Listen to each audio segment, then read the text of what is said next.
Hello friends, स्वागत है आपका अपने चैनल सिविल मंत्रा में। मैं पूर्ण प्रकाश। आज हम बात करने वाले हैं introduction to solid mechanics subject से जुड़ा कुछ इंपॉर्टेंट क्वेश्चन के बारे में। जी हाँ, आपका एग्जाम है 21 तारीख को, तो मैं उसी से रिलेटेड मैं इसको सोच रहा हूँ आपको सॉल्व करवा दूँ, कुछ टॉपिक्स बता दूँ ताकि आप एग्जाम में अच्छे मार्क्स स्कोर कर पाएँ। जी हाँ साथियों, वही मुझे एक फीडबैक मिला कि आपका मटेरियल टेस्टिंग और जो प्रैक्टिस इंजीनियरिंग है उसका थोड़ा सा एग्जाम का जो लेवल था, फिर क्वेश्चन लेवल थोड़ा सा डिफरेंट था, जो बच्चे थोड़ा सा फंस गए करने में। फिर मैं सोचा हूँ कि आईएसएम का भी मैं वीडियो बना देता हूँ ताकि जो बच्चे बहुत न्यू हैं और जो वीडियो पहली बार देख रहे हैं उन्हीं के लिए कम से कम ये टॉपिक तो देख के जाएं ताकि वो अच्छे मार्क्स स्कोर कर पाएँ। ठीक है साथियों, क्योंकि सिविल मंत्रा चैनल हमेशा आपसे जुड़ा हुआ है और आपको सिविल इंजीनियरिंग या मैकेनिकल इंजीनियरिंग के जो भी स्टूडेंट हैं सभी के सभी सेमेस्टर के वीडियो सेकंड ईयर से टू फाइनल ईयर तक सारे वीडियोज आपके चैनल पे अवेलेबल हैं। तो मैं नहीं चाहता कि आप को डिफ़िकल्टीज हों, क्योंकि बच्चे अच्छे स्कोर करते हैं, पुराने स्टूडेंट अच्छे स्कोर कर गए हैं। तो मैं चाहता हूँ कि आप भी अच्छा स्कोर करें और अच्छा आपका परसेंटेज बने, आप भी सक्सेस हो। ठीक है, अच्छे रिजल्ट के साथ आप बीटेक पास करो। तो साथियों, इसके लिए मैं सबसे एक ही रिक्वेस्ट करता हूँ, हमेशा करता हूँ साथियों, और हर व्यक्ति करता है कि आप चैनल को सब्सक्राइब कर दीजिएगा और वीडियो को लाइक कर दीजिए अभी से ही, क्योंकि मैं पूरा जो टॉपिक मैं डिस्कस करने जा रहा हूँ बहुत इंपॉर्टेंट डिस्कशन होने वाला है यहाँ पे। ठीक है, और मैं यहाँ पे डिस्कस करूँगा आज की इंपॉर्टेंट क्वेश्चन कौन कौन से होने वाले हैं और किस यूनिट से कौन सा टॉपिक पढ़ के जाना है। तो यहाँ पे दो सेक्शन में मैंने इसको बांटा हूँ। पहले तो मैं बात करूँगा कि यहाँ पे इंपॉर्टेंट टॉपिक कौन कौन से हैं। ठीक है, मतलब कि हर यूनिट में कौन कौन सा टॉपिक हमको पढ़ के जाना है, क्योंकि बहुत यहाँ पे हर स्टूडेंट हर लेवल के स्टूडेंट हैं। कुछ हैं जो 80+ स्कोर करना चाहते हैं, उनके लिए मैं टॉपिक बताऊंगा। जो चाहते हैं कि सिर्फ मैं पास हो जाऊँ उनके लिए मैं लास्ट में क्वेश्चन बताऊंगा। जो आप पढ़ के जाओगे और थोड़ा सा प्रैक्टिस कर लोगे तो आप पास हो जाओगे। ठीक है, और मैं बात करूंगा कि जब बैक लगने का डर होता है तब क्या किया जाए, क्या स्ट्रेटजी की जाती है, और टाइम कम है तो कैसे पढ़ें और क्या क्या चीज़ ध्यान देनी होती है। ठीक है, तो इन सभी चीज़ मैं बात करने वाला हूँ। तो मैं बिना फर्दर डिले मैं सोच रहा हूँ कि आपको डायरेक्ट कंटेंट पे लाया जाए और आपको बिना टाइम वेस्ट न किया जाए। ठीक है, तो मैं पहले बात करूंगा साथियों यूनिट 1 की बात करूंगा। यूनिट 1 में साथियों बहुत लंबा सिलेबस है, आप देखे होंगे बहुत सारे टॉपिक्स हैं। आप पहली बार पढ़ रहे होंगे, यदि आप मैकेनिक्स पढ़े हो तो थोड़ा बहुत आपको समझ में आ जाएगा और आसानी भी होगी। यदि आप डायरेक्ट स्ट्रेंथ ऑफ मटेरियल फिर कहीं इंट्रोडक्शन टू सॉलिड मैकेनिक्स पढ़ रहे हैं तो आपको थोड़ा सा डिफिकल्टी हो सकती है, क्योंकि आप जो टर्म है टर्मिनोलॉजी में आप फंस जाओगे। ठीक है, तो मैं ये कहूँगा कि मैकेनिक्स पढ़ें आप, तो उससे आपको हेल्प मिलेगी। और अब ये फिजिक्स वाले चैप्टर जो आपने 10th 12th में पढ़े थे, ठीक है, और सारी चीज़ें हैं, तो पूरा अब यहाँ पे हम डिस्कशन करेंगे मटेरियल के टर्म में। ठीक है, तो इसलिए इसको नाम बोला गया कि इंट्रोडक्शन टू सॉलिड मैकेनिक्स, मतलब कि सॉलिड क्या चीज़ होती है, मटेरियल होती है ना, उन मटेरियल को जो सॉलिड होती है उनके बारे में हम यहाँ पे पढ़ते हैं। तो यूनिट 1 में हमको ज़्यादा कुछ नहीं पढ़ना है। देखिएगा, मैं जो हाईलाइटेड चीज़ें हैं जो इंपॉर्टेंट हैं उसको मैं यहाँ पे हाईलाइट कर दिया हूँ। ठीक है, यहाँ पे आपको types of stress and strains और हुक्स लॉ ये आपको पढ़ के जाना है। और एक चीज़ आप पढ़ना है यहाँ पे, stress strain diagram of mild steel. साथ ही इसको कई कई डिफरेंट वर्ड में क्वेश्चन फ्रेम कर लिया जाता है। ठीक है, कई कभी बोलता है कि आपको स्ट्रेस और स्ट्रेन डायग्राम ड्रा करना है किसका, डक्टाइल मटेरियल का। ठीक है, क्या बोलता है, डक्टाइल मटेरियल का आपको स्ट्रेस स्ट्रेन डायग्राम ड्रा करना है, या फिर डायरेक्ट बोल देता है कि माइल्ड स्टील का ग्राफ ड्रा करना है, या फिर आपको बोलता है कि जो माइल्ड स्टील का इलास्टिक कर्व है उसमें डिफरेंट डिफरेंट जो पॉइंट्स हैं, डिफरेंट डिफरेंट कांस्टेंट हैं और उनकी जो लिमिट्स हैं उनको आप मेंशन करो, उसका डायग्राम ड्रा करो। तो वो आपको ध्यान देना है। ठीक है, आपने ड्रा पढ़ा होगा कुछ इस प्रकार से, जो आपको थोड़ा सा था, ये वाला डायग्राम मैंने पढ़ा ना, जो आपको सर ने बताया है, तो वही आपको इसको पूरा रट लेना है, क्योंकि आता है साथियों, कभी 2 मार्क्स में पूछ लेता है सिर्फ आपको क्या करना, डायग्राम बनाने का, और अगर 10 मार्क्स में पूछते हैं तो पूरा डिटेल में आपको उसको मेंशन करना होता है। ठीक है, फिर लेटरल स्ट्रेन क्या होता है, पॉइजन रेशियो क्या आता है, वो तो आपको आता होगा। ठीक है, फिर आपको जो इलास्टिक कांस्टेंट है, इलास्टिक मॉडलाई है और उनके बीच में रिलेशनशिप है, ठीक है, ई जी में, ठीक है, इन सभी को आपको ध्यान देना है। एक बार ज़्यादा डिटेल में नहीं पढ़ना है, बट एक ओवरव्यू होना चाहिए। ज़्यादा क्वेश्चन नहीं आते, इससे अधिकतर न्यूमेरिकल आता है। ठीक है, तो जो इक्वेशंस हैं, जो इक्वेशंस के फार्मूले हैं, जो दोनों का रिलेशनशिप है सभी का, उनको आप फार्मूला अपने माइंड में रखिएगा। ठीक, यहाँ पे आपको कंपोजिट बार पढ़ना है। ठीक है, कंपोजिट बार में आपको टेम्परेचर स्ट्रेस हो गया, ठीक है, और स्ट्रेस कितना आएगा। देखिए, आपको कभी कभी आप फिगर देखे होंगे, एक बार ये हो गया, ठीक है, और दूसरा बार उसकी डायमीटर थोड़ा सा डिफरेंट है, तो उसमें कितना सा स्ट्रेस आएगा। ठीक है, लोड डालने पे क्या स्ट्रेस आएगा, तो वो आपको पढ़ना है। ठीक, उससे आपको न्यूमेरिकल आता है। इस वाले टॉपिक से क्या आता है साथियों, आपका न्यूमेरिकल आता है। तो न्यूमेरिकल भी आपको ध्यान देना है, न्यूमेरिकल को छोड़ना नहीं है, क्योंकि हर क्वेश्चन में, हर पेपर में कम से कम आपको 50+ नंबर मार्क्स पे न्यूमेरिकल मिल जाते हैं, ठीक है, ऑप्शनल को लेकर के। बट आप पर डिपेंड करता है कि आप ऑप्शनल में न्यूमेरिकल करते हो या थ्योरी करते हो, ठीक है। तो ये हो गया। बाकी आप साथ ही थोड़ा सा है, सडन लोडिंग क्या होती है, बैक लोडिंग, शॉक लोडिंग क्या होती है, ये थ्योरी टाइप का है, 2 मार्क में पूछा जाएगा, इसलिए मैं इसको हाईलाइट नहीं किया हूँ। तो यूनिट 1 में था। अब बात करते हैं हम यूनिट 2 में। तो यूनिट 2 में साथियों मैं पहला क्वेश्चन बताऊंगा, यहाँ पे साथियों मैं भूल गया हाईलाइट करने का। पहला चीज़ है relation between the safety, shear force, bending moment and rate of loading. ये क्वेश्चन बनता है, ठीक, कितने मार्क्स में, 10 मार्क्स में, ठीक है। 10 मार्क्स में एक क्वेश्चन ये फॉर्म फ्रेम होता है। फिर आपका मोस्ट इंपॉर्टेंट टॉपिक आता है shear force diagram, bending moment diagram, ठीक है। बहुत सारे स्टूडेंट पर कंफ्यूज हो जाते हैं, कैंटिलीवर का कैसे बनेगा, सिंपली सपोर्टेड का कैसे बनेगा, ओवर हैंगिंग बीम का कैसे बनेगा। साथ ही यदि आपको एक मेथड आ गया ना, तो आप सभी का बना लोगे। आप इसको ऐसे क्यों सोचते हो कि कैंटिलीवर अलग है, उसका मेथड अलग लगता है, सिंपली सपोर्टेड का अलग मेथड लगता है, ओवर हैंगिंग का नहीं, ऐसा कुछ नहीं है। बस आपको प्रोसेस पता हो तो सभी का आप एक तरह से सेक्शन काटते चले जाओगे और सॉल्व करते चले जाओगे। इसी तरह से पॉइंट लोड, यूनिफॉर्मिंग लोड, यूडीएल और यूबीएल का, मूवमेंट का, ठीक है। तो आपको जहाँ तक है, आप में यूबीएल नहीं आएगा, वेरिंग लोड नहीं आता है, सिंपली से आपको आता है पॉइंट लोड, यूडीएल आता है, बहुत आता है, मूवमेंट दे देता है। तो इन तीनों का आप सॉल्व करिए ना, सॉल्व करने की कोशिश करिएगा, प्रैक्टिस करिएगा, ठीक है। तो आपको यहाँ पे सेफ्टी बीएमडी से मैंने जो बताया कि relationship between shear force, bending moment and rate of loading जो होते हैं उनके बीच में रिलेशनशिप, और आपको shear force diagram, bending moment diagram आना चाहिए, ठीक है, बनाना आना चाहिए, कैलकुलेशन आना चाहिए, सही से इसको रिप्रेजेंट करना आना चाहिए, ठीक है। क्योंकि यदि आपने को क्वेश्चन में शियर फोर्स और बेंडिंग मोमेंट डायग्राम पूछ लिया है, तो सिर्फ कैलकुलेशन से काम नहीं चलने वाला है, जो डायग्राम बनाएगा उसको नीट एंड क्लीन होना चाहिए। उसमें यदि आप परफेक्ट हो गए तो आपका क्वेश्चन पूरा आपको मार्क्स मिल जाएंगे। अगला आता है डिफ्लेक्शन ऑफ बीम। तो यहाँ पे दो ही चीज़ है, स्लोप ऑफ डिफ्लेक्शन का रिलेशनशिप क्या है, देखिए यहाँ पे relationship between movement, slope and deflection, इनमें इन सभी में क्या रिलेशनशिप है। जैसे यहाँ पे शियर फोर्स, बेंडिंग मोमेंट और रेट ऑफ लोडिंग में था, उसी प्रकार से यहाँ पे मूवमेंट, स्लोप और डिफ्लेक्शन में आपने पढ़ा होगा। और यहाँ पे क्या है कि आपको 2 मेथड पढ़ने हैं इसको, डिफ्लेक्शन और स्लोप को निकालने के लिए। एक हमारा मूवमेंट एरिया मेथड, एक है मैकले मेथड। तो इन दोनों को आना चाहिए, और इससे इन दोनों का डेरिवेशन और इन दोनों का क्या आना चाहिए, आपको न्यूमेरिकल सॉल्व करना दोनों मेथड से, ठीक है। क्योंकि मैकले मेथड को पूरा डेरिवेशन दे देता है कि इसका डेराइव करो एक्सप्रेशन जो होता है, तो वो आना चाहिए आपको। आना चाहिए क्या, आप प्रैक्टिस से टाइम है, आपको कर डालिएगा, ठीक है। और यहाँ पे आप बात करें तो थ्योरी ऑफ सिंपल बेंडिंग, ठीक है। थ्योरी ऑफ सिंपल बेंडिंग में क्या चीज़ है, यहाँ पे आपको ये इक्वेशन जो है, डेरिवेशन ऑफ बेंडिंग इक्वेशन, ठीक है, क्या, डेरिवेशन ऑफ बेंडिंग इक्वेशन। यहाँ पे आपको ये वाला क्वेश्चन इक्वेशन आता होगा, m/i equal to f/y equal to e/r।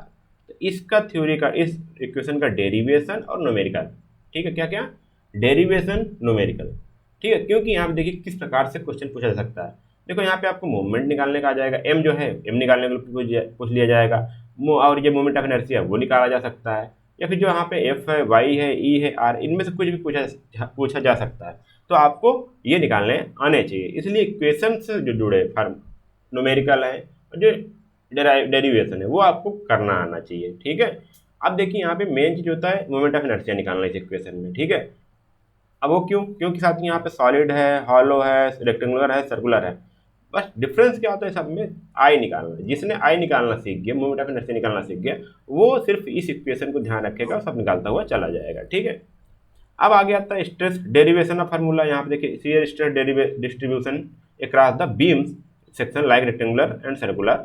इसमें देखिएगा जो शियर स्ट्रेस डिस्ट्रीब्यूशन है, ये मैं डिस्कस किया हूँ कौन कौन सा सेक्शन आपको देखना है, रेक्टेंगुलर देखना है, सर्कुलर देखना है, आई सेक्शन और टी सेक्शन, ठीक है।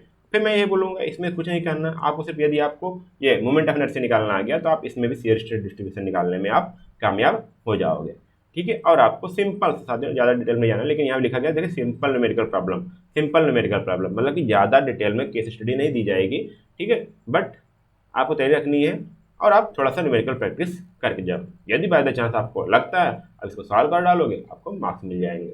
और जब भी आप न्यूमेरिकल सॉल्व करो तो जो यूनिट्स होती हैं उसको ध्यान देना होता है, ठीक है। अगर आप यूनिट्स ध्यान दोगे ना तो आपको क्या होगा, फार्मूला आपको अप्लाई करना भी आ जाएगा, लास्ट में आंसर निकालना भी आ जाएगा। कभी कभी सिंपल से फार्मूले को जो सॉरी ये आपका यूनिट है तो यूनिट से आप डायरेक्ट आंसर निकाल लेते हो, देखते हो कि अच्छा फोर्स निकालना है ये आएगा न्यूटन में, तो सॉरी लोड निकालना है ये आएगा किलो न्यूटन में, और सारी चीज़ मूवमेंट दिया है किलो न्यूटन मीटर में, तो आपको क्या करना है मीटर से डिवाइड कर दोगे आपको निकल आएगा। तो इस प्रकार से थोड़ा सा फार्मूले यूनिट को खेलना सीख जाओगे ना तो तब भी आपको न्यूमेरिकल लगाना आ जाएगा, ठीक। अब यहाँ पे यूनिट 4 में बात करता हूँ साथियों, मैं ज़्यादा टाइम नहीं लूँगा क्योंकि आपको पढ़ना है, आपको सारी चीज़ें करनी है, इस हिसाब से मैं यहाँ पे तैयारी कर रहा हूँ, ठीक है। अब यहाँ पे देखोगे तो आपको प्रिंसिपल स्ट्रेस और स्ट्रेन साथियों यहाँ से मैंने पढ़ाया है, थोड़ा सा नॉइज क्वालिटी थोड़ा सा रिड्यूस हो, क्या हो गया नॉइज है उसमें, तो उसको आप थोड़ा सा काम चलाइएगा, क्योंकि साथियों मैं नया अभी रूम बनवाया था आपके पढ़ाने के लिए, बट मैंने ध्यान नहीं दिया कास्टिक का, तो उसके कारण आपको थोड़ा सा नॉइज देखने को मिलेगा इसके फर्दर जो लेक्चर्स हैं उसमें। तो आप थोड़ा सा ईयरफोन ले लीजिएगा, ठीक है, एक हेडफोन ले लीजिए, उससे सुनिएगा, आपको मेरी आवाज़ वाइज समझ में आ जाएगी। तो यहाँ पे आप देखोगे तो यहाँ पे मैं क्या बोला कि आपको जो प्रिंसिपल स्ट्रेस एंड स्ट्रेन है तो उसका आपको जो सेकंड केस है और थर्ड केस है वो पढ़ना है, उसका डेरिवेशन आना चाहिए। फर्स्ट और सेकंड केस का तो आप क्या करोगे डेरिवेशन सीख जाओगे, थर्ड केस थोड़ा सा लॉन्ग से उसका डेरिवेशन पूछा नहीं जाता, उससे क्वेश्चन पूछा जाता है। अच्छा इसमें फर्स्ट केस कौन सा था जिसमें आपको सिर्फ जो मेंबर है उसका सिर्फ एक एक्सियल लोड आ रहा था, ठीक है, और दूसरा केस था कि एक्सियल लोड के साथ एक नॉर्मल लोड आ रहा था, और थर्ड केस था हमारा जो एक्सियल नॉर्मल के साथ एक सिंपल शेयर स्ट्रेस आ रहा था। तो सेकंड केस थर्ड केस वो होता है, ठीक है, तो वो आपको यहाँ पे पढ़ने हैं। यहाँ देखिएगा ये चार चीज़ें हैं, नॉर्मल एंड टेंजेंशियल स्ट्रेस आना इंक्लाइंड प्लेन और बाइएक्सियल स्ट्रेस, ठीक है, और यहाँ पे एक सिंपल शेयर स्ट्रेस वाला भी आप इसका न्यूमेरिकल देख के जाओगे, ठीक है, क्योंकि इसमें फार्मूले बहुत हैं तो इससे न्यूमेरिकल पूछा जा सकता है। और मोहर सर्कल मैंने पढ़ाया हूँ साथियों, आपको 3 केसेस हैं, तीनों को मैं मोहर सर्कल ड्रा करना सिखा दिया हूँ, उस पर न्यूमेरिकल भी सॉल्व करना सिखाया हूँ, आप वीडियो में जाके देख सकते हो, ठीक है। थ्योरी ऑफ फेलियर मैं कहूँगा आप ये लग बाई चांस से आता है तो आ जाता है, नहीं तो नहीं आता है, ठीक है। वैसे भी मैंने इसको सिर्फ एक लेक्चर में मैंने पूरा कवर कर लिया है, यदि आपको टाइम बचत पढ़िएगा, नहीं तो मैं इसको इतना मैं इंपॉर्टेंस नहीं दूंगा, ठीक है। अगला जो मैं इंपॉर्टेंस दूंगा वो ये दूंगा बकलिंग लोड और जो स्टेबिलिटी है of the column and stud, ठीक है। तो कॉलम स्टड क्या होते हैं, उसके बकलिंग लोड है, स्टेबिलिटी क्या है, slenderness ratio, combined bending and direct stress, middle third rule और मिडिल क्वार्टर थर्ड रूल, ये आपको column stress most important chapter है। मैं यहाँ पे अभी इंट्रोडक्शन टू सॉलिड मैकेनिक्स के हिसाब से बोल रहा हूँ, बट आगे भी आपको सारी चीज़ें मिलने वाली हैं, ठीक है। तो क्योंकि कॉलम और स्टड आपके सिविल से जुड़ा हुआ है, ठीक है, तो इसलिए इस सबको पढ़ना जरूरी है, ठीक। अभी आप कॉलम डिजाइन करोगे, स्टड डिजाइन करोगे आगे चल के, तो वहाँ भी सारी चीज़ देखने को मिल जाती हैं। तो ये मैंने बताया कि बकलिंग देखिए, अब यहाँ पे क्या है बकलिंग स्टड, इसमें क्या है आपका जो आपका यूलर्स फार्मूला है, ठीक है, यूलर्स फार्मूला आपने पढ़ा होगा, ठीक है। अब आपको क्या होगा दूसरा हमारा क्या है रंकाइन फार्मूला है, ठीक है। अब साथियों देखो क्वेश्चन कैसे बनता है, बकलिंग या स्टेबिलिटी, ठीक है। अब आपको यहाँ बोल देगा बकलिंग इक्वेशन क्या है, बकलिंग के लिए फार्मूला डेराइव करो, ठीक है। इसमें बोल देगा आपको, यहाँ पे देखो यहाँ बोलेगा आपको बकलिंग के लिए, ठीक है, या फिर क्रिपलिंग के लिए, क्या क्रिपलिंग के लिए ऐसे बोल देगा। और जब रैंकाइन की बात आएगी यहाँ पे आपको क्रशिंग इक्वेशन बोल देगा, क्रशिंग लोड कैसे निकालते हैं, ठीक है, क्रशिंग के लिए हम रैंकाइन का फार्मूले का यूज करते हैं। तो इस प्रकार से आपको क्वेश्चन घुमाया जाता है, कभी यूलर्स बोलेगा, कभी रैंकाइन यूलर्स बोलेगा, कभी बकलिंग बोलेगा, कभी रैंकाइन बोलेगा, कभी क्रशिंग स्ट्रेंथ बोलेगा, आप तो कॉलम एंड स्टड। तो आपको इन सभी क्वेश्चन को निकालना, इन क्वेश्चन को समझना और इसका आंसर राइट डाउन करना, वो आपको समझ में आ जाता है तो आप क्वेश्चन को कर डालोगे। तो आप इसको पढ़ो एक बार, ठीक है, कुछ नहीं किए तो आपको भी टाइम है, आपका रक्षाबंधन है, छुट्टी है, 1-2 घंटे आप दिन भर में याद रक्षाबंधन दो, रात को आप पढ़ो, ठीक है। जो मैं टॉपिक बता रहा हूँ उसको आप गूगल सर्च करो या फिर मेरे लेक्चर देखते चले जाओ, क्योंकि मैं मोस्टली मैं इन्हीं लेक्चर पर फोकस भी किया हूँ, ठीक है, इन सभी लेक्चर पर मैं फोकस किया हूँ ताकि आपको एग्जाम टाइम में मिनिमम वीडियोज में ज़्यादा से ज़्यादा वीडियो कंटेंट मिल पाए। तो मैं यही बोलूँगा कि आप मेरे वीडियो प्रीफर करोगे तो आपको अच्छे से अच्छे मार्क्स मिल पाएंगे, क्योंकि मोस्ट इंपॉर्टेंट टॉपिक मैं यही कवर करता हूँ वीडियोज में, ठीक है। अब चलते हैं यूनिट 5। अब क्या होगा यहाँ पे टॉर्जन ऑफ सर्कुलर शाफ्ट, ठीक है। यहाँ पे आपका जो टॉर्जन इक्वेशन है उसके एजम्पशंस और उसका इक्वेशन डेरिवेशन और न्यूमेरिकल प्रॉब्लम इतना आना चाहिए, ठीक है। क्या ने बताया कि जो टॉर्जन इक्वेशन है T by J equal to Q by R equal to G theta by R, तो मैंने इसको जो बताऊँ बढ़िया एनिमेशन वीडियो के द्वारा बताया हूँ, तो आप उसको देख सकते हो, ठीक है। उसको देखोगे आपको समझ में आ जाएगा कि टॉर्जन क्या होता है, ठीक है, उसमें जो नोटेशंस हैं वो क्या हैं, उसका मतलब क्या है, तो ये चीज़ आप देख पाओगे और आसानी से आप इसको सॉल्व कर पाओगे। और जिसके जो सिंपल न्यूमेरिकल हैं उसको आपको सॉल्व करने हैं, ठीक है। और मैंने इसमें और सारी चीज़ें बताई है, सॉफ्ट में कितना पावर ट्रांसमिट हो सकता है वो आपको यहाँ पे पढ़ना है, क्योंकि यहाँ पे न्यूमेरिकल पूछा जाता है। देखिए इनमें से जो मैं बता रहा हूँ न्यूमेरिकल पूछा जाता है, डेरिवेशन ऑफ डेरिवेशन ये तो थ्योरी हो गई, बट यहाँ से आपको न्यूमेरिकल पूछा जाएगा, और पावर ट्रांसमिटेड बाई सॉफ्ट यहाँ से पूछा जाता है। अगला आता है हमारा सिलेंडर। सिलेंडर में साथियों नया ज़्यादा पहले से आता था बट क्वेश्चन आता है, बट इसको बहुत सारे स्टूडेंट छोड़ना प्रीफर करते हैं क्योंकि मैकेनिकल का आता है, इसके बाद आपको ये क्वेश्चन मिलेगा नहीं, ये टॉपिक कहीं नहीं मिलेगा पूरे सिविल इंजीनियरिंग में। तो बट यदि आपको अच्छे मार्क्स इसको करने हैं तो आप ये जो टॉपिक है ये आप कवर करके जाना। Derivation of formula for longitudinal and circumferential stress, जिसमें क्या है hoop stress, longitudinal and volumetric stress and strain, ये आपका रिलेशन आना चाहिए। और थोड़ा सा बहुत न्यूमेरिकल आप देख लोगे, न्यूमेरिकल भी डिस्कस किया गया वीडियो में यूनिट 5 के लास्ट लेक्चर में, तो आप वो देख लोगे, तो इससे आपका यूनिट 5 कवर हो जाएगा। तो मैंने साथ ही यहाँ पे सिर्फ ये बताया अभी कि यूनिट 1 से कौन कौन से टॉपिक इंपॉर्टेंट हैं, यूनिट 2 से कौन से हैं, यूनिट 3 से कौन है, यूनिट 4 एंड 5 से कौन कौन से टॉपिक इंपॉर्टेंट हैं।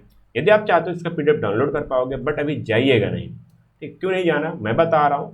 यदि आप चले जाओगे तो कहीं ना कहीं आप कुछ ना कुछ मिस करके जाओगे, ठीक है, क्योंकि मैं अभी आपको 13 ऐसे क्वेश्चन बता रहा हूँ जो आपको पढ़ के जाने हैं, ठीक है। मान लीजिए इसमें से कुछ टॉपिक भूल जाते हो, आप नहीं पता, लेकिन जो मैं अब बताऊंगा ना उसका स्क्रीनशॉट जरूर ले लीजिएगा। अब अच्छा, उसको पहले जाने से पहले मैं बता दूं कि आपको मेरे चैनल पे कैसे आपको वीडियोज मिल पाएंगे, ठीक है। वीडियोज आप कैसे सर्च कर पाओगे, आपको आना चाहिए, ठीक है, मेरे चैनल को समझना आना चाहिए कैसे मैंने चैनल कस्टमाइज किया हुआ है, ताकि आपको प्रॉब्लम ना हो। पूरा सिविल इंजीनियरिंग चैनल, पूरा सिविल इंजीनियरिंग आपका यहीं से कंप्लीट होने वाला है हमारे चैनल से। मैं पूरा कोशिश कर रहा हूँ कि आपको अच्छे से अच्छे और 1-to-1 भी कोचिंग दी जाए, ठीक है, आपको गूगल मीट पर लाया जाए ताकि वहाँ से भी आप अच्छे से पढ़ पाओ। कुछ स्टूडेंट होते हैं जो परेशान आते हैं, सर कि मुझे समझ में नहीं आ रहा, होते हैं साथियों, क्योंकि आपका पहले सब्जेक्ट है, आप इतने स्ट्रांग नहीं हो, आप अच्छे कॉलेज से पढ़ नहीं रहे हो, तो हमारे चैनल पे सभी के लिए कुछ ना कुछ यहाँ पे अवेलेबल है, ठीक है।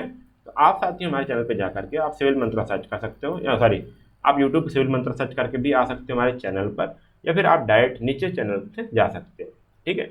आपको पूरा सा ऐसे आपको चैनल मिल जाएगा, सिविल मंत्रा लोगो देख लीजिएगा। यदि आपने चैनल को सब्सक्राइब नहीं किया, सब्सक्राइब कर सकते हैं अभी से, ठीक है। आपको जब ऐसा पेज खुलेगा ना, आप चाहे मोबाइल में खोलो चाहे आपके सिस्टम में, लैपटॉप में, तो आपको ऊपर ऐसे सेक्शन मिलेगा 3। पहला एक है न्यू सिलेबस वीडियो, फिर आपको सिविल इंजीनियरिंग का है, फिर आपको मैकेनिकल इंजीनियरिंग का है। 1 मिनट, हाँ, ठीक है, आपको मैकेनिकल इंजीनियरिंग का मिल जाएगा। तो आप क्या करोगे, सिविल इंजीनियरिंग आपका सब्जेक्ट है, सिविल इंजीनियरिंग में आप जाओगे तो आप देखोगे यहाँ पे पहला हमारा हाइड्रोलिक्स इंजीनियरिंग एंड मशीन का प्लेलिस्ट मिल जाएगा आपको। दूसरा आपको इंट्रोडक्शन टू सॉलिड मैकेनिक्स का प्लेलिस्ट मिल जाएगा। और थर्ड आपको मिल जाएगा material testing and construction practice, जिसका आपका सब्जेक्ट हो चुका है एग्जाम। तो आप इंट्रोडक्शन और सॉलिड मैकेनिक्स का प्लेलिस्ट में जाओगे, आप क्लिक करोगे तो आपको पूरी प्लेलिस्ट आपको मिल जाएगी, ठीक है। प्लेलिस्ट मिल गई, आप इसको देखना स्टार्ट कर देना, पूरा आप देखना स्टार्ट कर देना। अच्छा रिस्पांस भी आ रहा है, अभी आपने नया वीडियो अपलोड किया हो तो इसलिए आपको और अच्छे से समझ में आएगा भी, ठीक है। तो आप क्या करो, वीडियो में जाना। यदि आपको टॉपिक वाइज वीडियो देखना है तो वीडियो के डिस्क्रिप्शन में आपको टॉपिक वाइज क्या दिया गया, कंटेंट दे दिया गया। मैं दिखाता हूँ, ठीक है। आप मोबाइल में जाओगे, मतलब कि आप नीचे डिस्क्रिप्शन में जाओगे, नीचे और ओपन करोगे तो आपको यहाँ पे मिल जाएगा। देखिए, देखो आपको जो भी आपको देखना हो, ठीक है, आपको नीचे टॉपिक वाइज आपको ये वीडियोज मिल जाएंगे, आप टॉपिक वाइज सारी चीज़ें देख सकते हो, ठीक है। यूनिट 4, यूनिट 5, ठीक है, टॉर्जन इक्वेशन आपको थिन सिलेंडर यहाँ मिल जाएगा, और यहाँ पे आपको प्रिंसिपल स्ट्रेन मिल जाएगा। यूनिट 3 भी आपका अपलोड हो चुका है, एक ही वीडियो अपलोड हुआ है साथियों क्योंकि टाइम कम था, बट आपको मैं इंपॉर्टेंट क्वेश्चन डिस्कस कर दे रहा हूँ, आप इसको पढ़ लीजिएगा, ठीक। अब क्या होगा, यदि आपको नोट्स डाउनलोड करना है तो ये नोट्स आपको यहाँ से फॉर्म फिलअप करके आप ले सकते हो, डाउनलोड कर सकते हो। मैं इसका भी पीडीएफ वीडियो का नीचे दे दूंगा ताकि आप इंपॉर्टेंट टॉपिक देख पाओ, ठीक है। तो यहाँ से अभी तक यदि आपको वीडियो अच्छा लगा, चैनल सब्सक्राइब कर लीजिए और वीडियो को लाइक कर दीजिए एक बार, और अपने दोस्तों तक जरूर शेयर कर दीजिएगा ताकि हमारा भी थोड़ा सा मोटिवेशन बना रहे, आप तक कंटेंट को लाया जाता रहे, ठीक है। अब मैं साथियों बता रहा हूँ इंपॉर्टेंट क्वेश्चन कौन कौन से हैं, ठीक है, आपको जानना है, बिल्कुल जानना होगा। चलिए मैं बात करता हूँ इंपॉर्टेंट क्वेश्चन की, क्योंकि ये वो क्वेश्चन मैं डिफाइन किया हूँ कि जो आपको एग्जाम में आना ही आना है। इससे ज़्यादा तो इसमें से कुछ क्वेश्चन छूट सकते हैं, बट उनके पास इतना ही लिमिट बनता है क्वेश्चन देने के लिए। पहला मैं टॉपिक वाइज भी बताया था, जब बता रहा था पहले आपको क्या पढ़ना है, एमएस स्टील का या फिर डक्टाइल मटेरियल का स्ट्रेस स्ट्रेन डायग्राम आना चाहिए, वो बनाना सीख लीजिएगा। इलास्टिक कंस्टेंट एंड रिलेशनशिप पे आपको न्यूमेरिकल आना चाहिए, ठीक है, न्यूमेरिकल और उनका डेरिवेशन। जो कंपोजिट बार है, जो बार्स का टेम्परेचर है, वेरिएशन है, ठीक है, उसको आपको आना चाहिए। और इसमें जो स्ट्रेस और स्ट्रेन डेवलप होते हैं उसके न्यूमेरिकल और उसका फार्मूले आपको आना चाहिए, ठीक है। और अगला हमारा शियर फोर्स डायग्राम और बेंडिंग मोमेंट डायग्राम और रेट ऑफ लोडिंग के बीच रिलेशन क्या होना चाहिए वो आपको निकालना आना है। Shear force diagram, bending moment diagram आपको आना चाहिए। पॉइंट लोड के केस में, यूडीएल के केस में, मूवमेंट के केस में, और तीनों का यदि कंबाइंड लग रहा है तब क्या होगा, तब वहाँ पे क्या डिफरेंस होगा, तब कैसा वो वैल्यू चेंज होता है वो आपको देखना है। अगला हमारा स्लोप ऑफ डिफ्लेक्शन आपको देखना है। स्लोप ऑफ डिफ्लेक्शन में आपको न्यूमेरिकल भी देखना है। क्या, पहले आपको थ्योरी में आपको डेरिवेशन, एजम्पशंस और आपका न्यूमेरिकल। न्यूमेरिकल में आपको जो फार्मूला है आपका Macaulay method, moment area method, वो आपको। अगला हमारा आता है derivation of bending equation. Bending equation में आपको M upon I equal to F by Y equal to E by R, यहाँ पे आपको ये वाला इक्वेशन का डेरिवेशन, इस पर न्यूमेरिकल, सिंपल सा न्यूमेरिकल आपको लगाना आना होगा, लगाना सीखना होगा, ठीक है। अब देख सकते पूरा ये सिलेबस है, पूरा सिलेबस का निचोड़ मैंने इतना डाला हूँ, ठीक है। यदि आप ये पढ़ के जाते हो तो आप थोड़ा सीखो। ओवरव्यू में आपने पूरा सो में आप इतना ही पढ़ने वाले हो, ठीक, इतना ही पढ़ते हो, बट छोटे छोटे टॉपिक डाल के उसको बड़ा कर दिया गया है, ठीक है। तो सिलेबस को बड़ा कर दिया गया, तो इसलिए आपको कन्फ्यूजन होने लगती है। तो देखिए आपको क्या पढ़ा है आपने, ये आपका डेरिवेशन हो गया किसका, बेंडिंग इक्वेशन का। फिर उसके आगे आप आते हो मोहर सर्कल, प्रिंसिपल स्ट्रेस और स्ट्रेन की बात करते हैं। तो यहाँ पे आप बात करते हो एक्सियल लोडिंग के साथ आपका नॉर्मल स्ट्रेस, एक्सियल स्ट्रेस के साथ आपका नॉर्मल स्ट्रेस आ रहा है, तो सेकंड केस हो गया। थर्ड केस आता है कि एक्सियल स्ट्रेस नॉर्मल स्ट्रेस के साथ एक सिंपल सा आपको शेयर स्ट्रेस आ रहा है, तब आपको दो केस होता है। तो ये दोनों को आपको आना है डेरिवेशन प्लस न्यूमेरिकल, ठीक है, डेरिवेशन एंड न्यूमेरिकल, ठीक है। ये सेकंड केस का आपको डेरिवेशन आना होगा और थर्ड केस का आपको न्यूमेरिकल आना होगा। अगर थर्ड केस का आपको डेरिवेशन नहीं आ रहा तब भी चल जाएगा काम, ठीक है। मोहर सर्कल आना चाहिए ड्रा करना, first case, third case, second case, third case, तीनों का आना चाहिए, ठीक है। तो मोहर सर्कल बिल्कुल सिंपल सी चीज़ है, आपको ड्रा करना, उस पर क्वेश्चन सॉल्व करना आना चाहिए, ठीक है। और शॉर्ट्स कॉलम स्टार्ट में आपको जैसे मैंने बताया यूलर फार्मूला, रैंकाइन फार्मूला, उसका डेरिवेशन और न्यूमेरिकल आना चाहिए, और इसको आपको देख के जाना होगा। और साथ ही मैं बताता हूँ ये मोस्ट इंपॉर्टेंट है, ठीक है। इसका आपको दो क्वेश्चन आ गया था, आपको 20 मार्क्स यहाँ से मिल जाएगा आपको, ठीक है, क्योंकि न्यूमेरिकल यहाँ जरूर बनता है, ठीक है ना। 20 मार्क्स क्वेश्चन यहाँ से आपको मिल जाता है। यहाँ वाले से भी आपको 10 मार्क्स क्वेश्चन इस वाले इक्वेशन से मिल जाएगा, और स्लोप एंड डिफ्लेक्शन भी आपको 10 मार्क्स मिल जाएगा। जितने भी ये इंपॉर्टेंट है, स्लोप यहाँ पे बीम वाला, slope and deflection, bending equation और टार्जन इक्वेशन अभी मैं बात करूँगा, तो वहाँ से भी आपको जितने भी इक्वेशन बता रहा हूँ 10 मार्क्स के क्वेश्चन आ जाते हैं आपको। Middle and third quarter rule ये आपको डेरिवेशन करने को आता है, ठीक है। क्या आता है, डेरिवेशन। इसका डेरिवेशन देखिएगा, न्यूमेरिकल इससे कोई नहीं बनता, ठीक है, डेरिवेशन आना चाहिए। अगला हमारा आता है torsion, derivation of torsion equation. इसमें आपका जंक्शन इक्वेशन ये बन जाता है कि इक्वेशन कैसे डिराइव होता है, मैंने इसको बताया हूँ वीडियो में, वो आप देख लीजिएगा, यूनिट 5 का जो फर्स्ट वीडियो है उसमें आप देख लोगे, और उससे आपको न्यूमेरिकल आना चाहिए, ठीक है। और मैं अगला बताऊंगा कि जो आपका पावर ट्रांसमिटेड बाई शाफ्ट है, ठीक है, शाफ्ट से कितना पावर ट्रांसमिट हो रहा है, मैक्सिमम पावर कैसे शाफ्ट होता है, ठीक है। इसमें आपको दो केस मिलता है, सॉलिड सर्कुलर शाफ्ट होता है, हालो सर्कुलर शाफ्ट होता है। तो दोनों केस में आपको ये बताना है। तो साथियों मैंने 3 चीज़ बात किया। पहले मैंने बात किया कि आपको क्या करना है कि इम्पोर्टेंट टॉपिक कौन कौन से वो बात किया मैंने, आपको पढ़ना कहाँ से है, कहाँ से वीडियो देख पाओगे वो मैंने बात किया, आपको इंपॉर्टेंट क्वेश्चन बात किया, ठीक है। अब बात साथियों बोलते हैं सर मुझे बैक से डर लग रहा है, तब अब क्या करें। साथियों ये बता रहा हूँ, ये सबसे लास्ट स्टेज है। यदि आप एग्जाम से एक दिन पहले वीडियो देख रहे हो तब कर सकते हो, यदि आपने इसके पहले स्ट्रेंथ मटेरियल नहीं खोला है तब क्या कर सकते हो, वो वाला स्ट्रेटजी ये है। सच मैं हमेशा बोलता हूँ कि कोई भी 3 यूनिट सिलेबस से ले लो, उसका थ्योरी न्यूमेरिकल पूरा सॉल्व करते चले जाओ, ठीक है। थ्योरी न्यूमेरिकल और जो भी हो A to Z उसको पढ़ डालो, फिर उसमें आप इंपॉर्टेंट मत देखो, ठीक है। यदि आप 3 यूनिट, कोई भी 3 यूनिट लेकर के उसका छोटे से छोटे टॉपिक को भी यदि आप पढ़ डालते हो ना, एग्जाम में आप 50+ मार्क्स ला सकते हो। 50+ की बात कर रहा हूँ, हो सकता है आपको 70 भी आ जाए, क्योंकि साथियों क्वेश्चन ऐसे डिजाइन किया जाता है कि आप देखोगे कि कोई भी 3 यूनिट से आपको इक्वल वेटेज होता है, ठीक। और मैं देख रहा हूँ कि कुछ टॉपिक रिपीट होते हैं बट क्वेश्चन रिपीट नहीं हो पाता, तो आप न्यूमेरिकल को जितना प्रैक्टिस करो वो कर डालो, ठीक है। तो ये थोड़ा सा था, आप 3 यूनिट वाला जरूर ध्यान दीजिएगा, और जो इंपॉर्टेंट मैंने लास्ट में 13 क्वेश्चन बताया आप उसको जरूर देखिएगा। और यदि आप अभी तक हमारे चैनल पर बने हो तो चैनल सब्सक्राइब कर दीजिएगा, और इस वीडियो को अपने दोस्तों तक जरूर शेयर कर दीजिए ताकि उनकी भी हेल्प हो पाए, और जैसे मैंने आपकी हेल्प कर रहा हूँ वैसे उनकी भी हेल्प करो, ठीक है, उनको भी हेल्प मिलेगी तो वो भी अच्छे स्कोर कर पाएंगे, क्योंकि साथियों इंजीनियरिंग है, ठीक है, आपका रिजल्ट अच्छा आना चाहिए, बाकी उसके बाद आप सोचोगे क्या होना चाहिए।